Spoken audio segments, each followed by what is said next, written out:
Baik, Assalamualaikum warahmatullahi wabarakatuh. Izin memperkenalkan diri.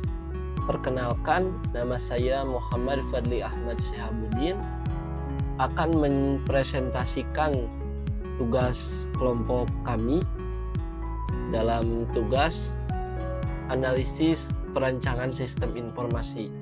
Nah, di sini kami akan menjelaskan tentang implementasi sistem, yang dimana implementasi sistem ini merupakan tugas kelompok ya, yang diketuai oleh saya sendiri selaku ketua kelompok, dan nanti akan ada rekan saya yang akan menjelaskan tentang bagaimana sistem informasi ini dilakukan. Kita lanjut kepada tugas ini. Saya akan menjelaskan apa saja yang akan dijelaskan dalam sistem implementasi ini. Nah, di sini terdapat definisi ya. Jadi di sini akan dijelaskan tentang definisi, yang dimana definisi ini akan menjelaskan tentang bagaimana sistem implementasi itu ya, atau definisi atau pengertian tentang implementasi sistem. Kemudian ada tujuan. Nah, tujuan di sini bagaimana tujuan implementasi sistem ini dirancang ya. Selanjutnya ada jenis-jenis implementasi sistem. Nah, jadi di sini ada beberapa jenis-jenis implementasi sistem ya, implementasi sistem yang akan dijalankan. Nah, selanjutnya ada proses dan tahapan. Nah, jadi di sini merupakan proses dan tahapan apa saja yang dilakukan dalam implementasi sistem ini itu. Selanjutnya ada manfaat ya, manfaat dalam kita melakukan implementasi sistem ini. Kemudian ada tantangan tentang kita dalam menghadapi implementasi sistem ini ya. Jadi merupakan apakah ada hambatannya gitu. Nah, selanjutnya yang terakhir ada strategi ya. Strategi bagaimana kita membuat implementasi sistem yang sukses ini ya. Jadi yang bagus itu bagaimana cara membuat itu. Dan nanti akan ada studi kasus ya, yang nanti akan dijelaskan mungkin oleh rekan kami.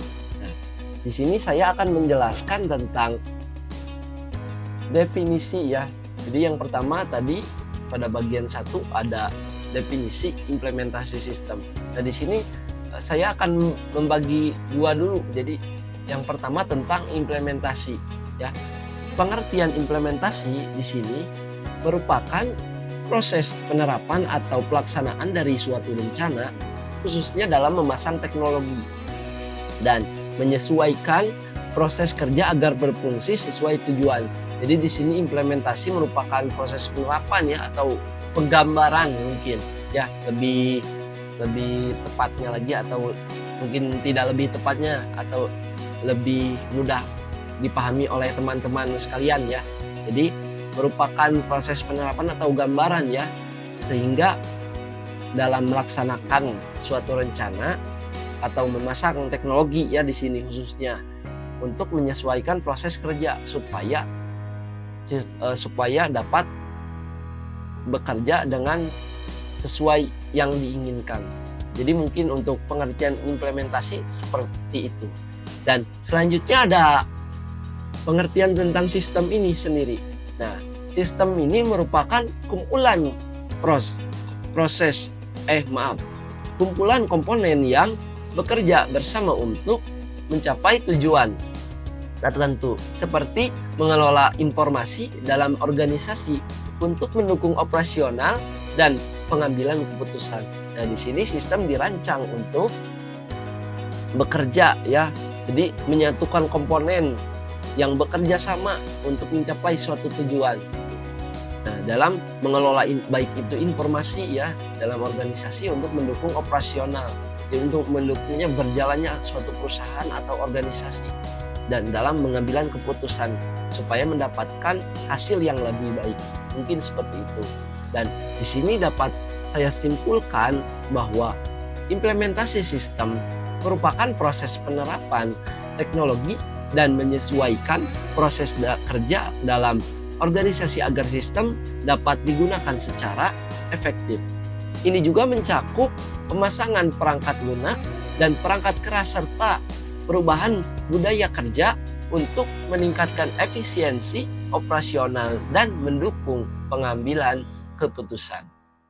Nah, dan selanjutnya di sini ada tujuan dijalankannya implementasi sistem ini untuk apa ya. Jadi di sini untuk tujuannya sendiri memastikan bahwa sistem yang dibangun dapat berfungsi dengan baik sesuai dengan kebutuhan. Baik sesuai dengan kebutuhan pengguna dalam dapat diintegrasikan juga ya. Dan kebutuhan pengguna di sini dapat diintegrasikan juga dengan proses bisnis yang ada ya. Baik itu bisnis, organisasi atau di dalam suatu perusahaan gitu.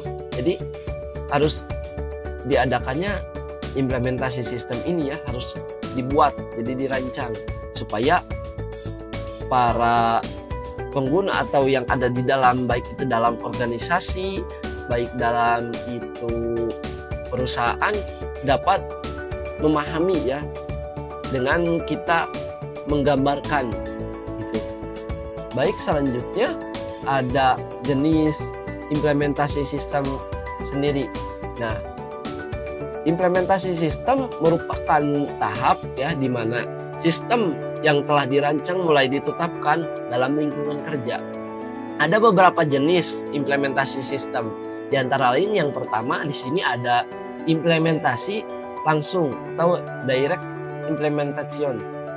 Implementasi langsung adalah proses di mana sistem lama langsung dihentikan dan digantikan dengan sistem baru secara keseluruhan dalam satu waktu.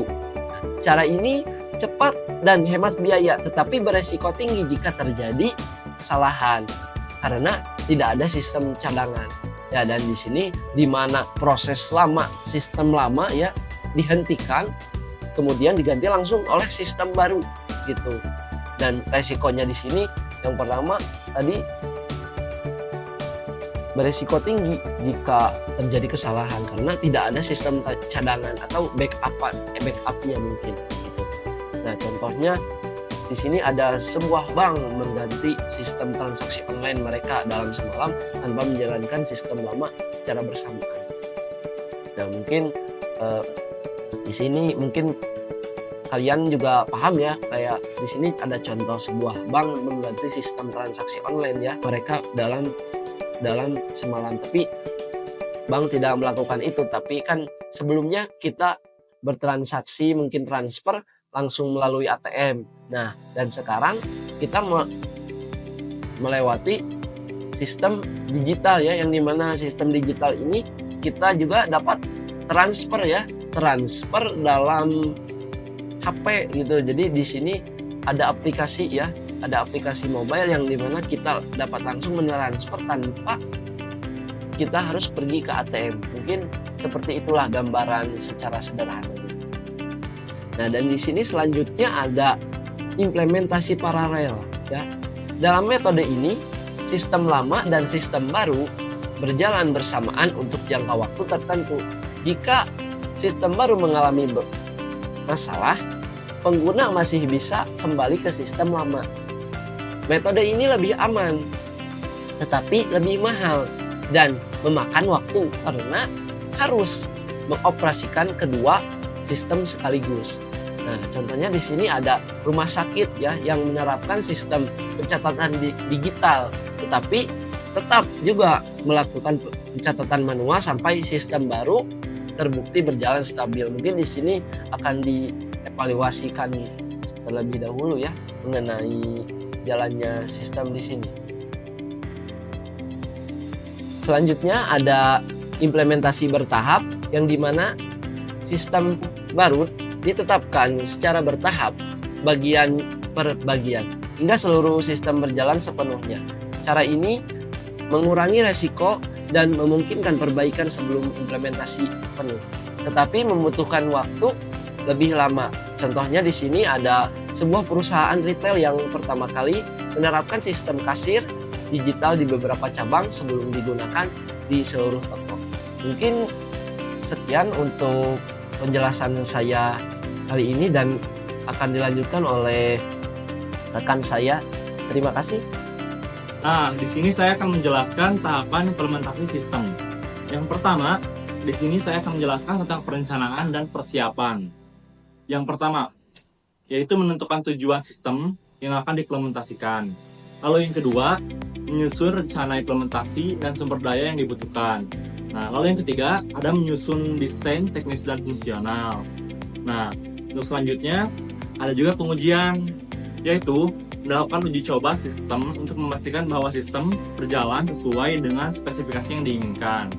Lalu selanjutnya, ada deployment atau penerapan, yaitu menempatkan sistem di lingkungan produksi, melibatkan pelatihan bagi para penggunanya. Dan selanjutnya, ada evaluasi dan pemeliharaan, yaitu mengawasi kinerja sistem dan memberikan pemeliharaan rutin untuk memastikan sistem berfungsi dengan baik dalam jangka panjang. Lalu di sini saya akan menjelaskan manfaat implementasi sistem yang efektif. Yang pertama, yaitu peningkatan efisiensi. Dengan sistem informasi yang terintegrasi, proses bisnis dapat diotomatisasikan sehingga mengurangi waktu dan usaha yang diperlukan untuk menyelesaikan tugas. Lalu yang kedua, yaitu peningkatan kualitas data. Nah, sistem yang baik membantu dalam pengumpulan data dan pengolahan data yang lebih akurat, memudahkan analisis dan pengambilan keputusan. Lalu yang ketiga, yaitu kecepatan respon yang lebih baik. Nah, di sini kecepatan merespon yang lebih baik memungkinkan sistem menangani permintaan dengan cepat, meningkatkan kepuasan pelanggan, efisiensi kerja, dan pengambilan keputusan. Selain itu, sistem yang responsif mengurangi kesalahan dan memberi keunggulan kompetitif, terutama dalam bisnis yang membutuhkan layanan cepat.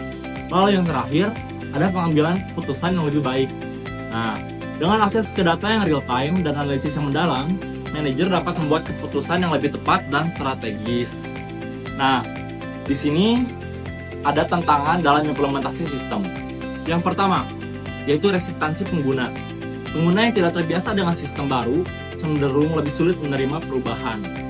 Lalu yang kedua, ada resistansi terhadap perubahan. Jadi gini, karyawan seringkali merasa nyaman dengan cara kerja yang sudah ada. Jadi sulit untuk menerima sistem baru. Mengatasi resistansi ini memerlukan komunikasi yang baik dan keterlibatan karyawan dalam proses implementasi. Lalu yang ketiga, ada biaya implementasi. Yaitu proses implementasi bisa mahal, melibatkan biaya perangkat keras, perangkat lunak, dan biaya lain-lainnya. Dan waktu yang dibutuhkan untuk transisi, oleh karena itu analisis biaya manfaat harus dilakukan dengan cermat. Nah, selanjutnya ada kompleksitas teknis, yaitu pengintegrasian sistem baru dengan sistem lama bisa menjadi sangat kompleks. Nah, selanjutnya ada keterbatasan sumber daya. Jadi, ada kurangnya anggaran, kurangnya tenaga kerja, atau waktu yang dapat menghambat implementasi dengan lancar. Selanjutnya, ada kesulitan teknologi juga. Nah, di sini integrasi sistem baru dengan infrastruktur yang sudah ada dapat menjadi tantangan, terutama jika teknologi yang digunakan sudah usang. Oke, yang terakhir, ada masalah data dan keamanan. Nah, masalah data dan keamanan dalam implementasi sistem dapat menyebabkan berbagai risiko. Contohnya seperti kehilangan atau kerusakan data akibat kesalahan migrasi, duplikat data, hingga ketidaksesuaian format yang membuat sistem tidak berjalan optimal. Nah, selain itu, ancaman keamanan seperti serangan hacker, kebocoran data sensitif, infeksi malware, serta penyalahgunaan akses oleh pihak internal juga bisa terjadi jika sistem tidak dilindungi dengan baik. Untuk mengatasi masalah ini, diperlukan langkah-langkah seperti backup data secara rutin, enkripsi untuk melindungi informasi penting, pembatasan akses hanya untuk pihak berwenang, serta penggunaan firewall dan antivirus. Dengan penerapan keamanan yang ketat dan pemeliharaan yang rutin, sistem dapat berjalan lebih stabil, aman, dan dapat diandalkan. Saya ingin melanjutkan presentasi yang telah disampaikan oleh teman saya yang tadi. Strategi untuk implementasi yang sukses. Satu yaitu umpan balik dan evaluasi. Menciptakan saluran umpan balik dari pengguna memungkinkan organisasi untuk terus memperbaiki menyesuaikan sistem sesuai kebutuhan. Kedua yaitu pemilihan tim implementasi yang tepat. Memilih tim yang memiliki keterampilan dan pengalaman yang tepat sangat penting untuk memastikan bahwa semua aspek teknis dan fungsional dapat dikelola dengan baik. Ketiga yaitu pelatihan serta dukungan pengguna. Memberikan pelatihan yang memadai kepada pengguna akan membantu mereka memahami sistem baru dan memaksimalkan penggunanya. Dukungan pasca implementasi juga sangat penting untuk mengatasi masalah yang mungkin timbul. Studi kasus implementasi sistem.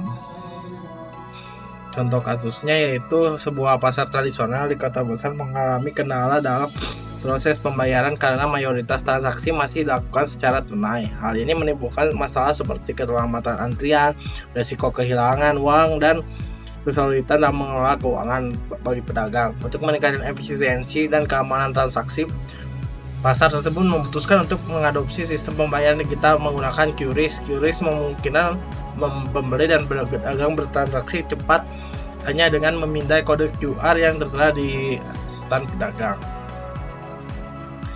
Kesimpulannya yaitu implementasi sistem informasi yang berhasil memerlukan perancangan matang, pemilihan model yang tepat, dan keterlibatan aktif pengguna serta manajemen tantangan seperti resistensi pengguna, integrasi teknis, dan keterbatasan sumber daya harus dikelola dengan baik melalui pengelola perubahan, pelatihan, dan evaluasi berkelanjutan. Model implementasi bertahap seperti phase atau pilot dapat mengurangi resiko sementara pemeliharaan dan evaluasi pasca implementasi penting untuk menjaga kinerja sistem dalam jangka panjang.